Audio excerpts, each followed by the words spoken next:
मैं सोच रहा था आप रिश्ते के लिए आए हैं, आपके साथ ज़रूर कोई आपका बड़ा होगा। फिर सर मेरा कोई छोटा बड़ा नहीं है, मैं अकेला ही हूँ।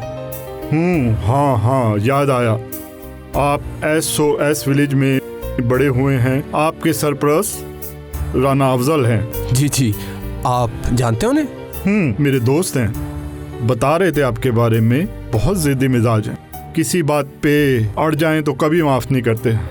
हाँ, लेकिन वैसे कह रहे थे बहुत मेहनती और ज़हीन नौजवान है, ज़रूर तरक्की करेगा। अफजल खान के मुझ पर बहुत से एहसानात हैं। उन्होंने मुझ जैसे नाकारा लड़के को, जिसका कोई ना था, एक पढ़े लिखे नौजवान में तब्दील किया।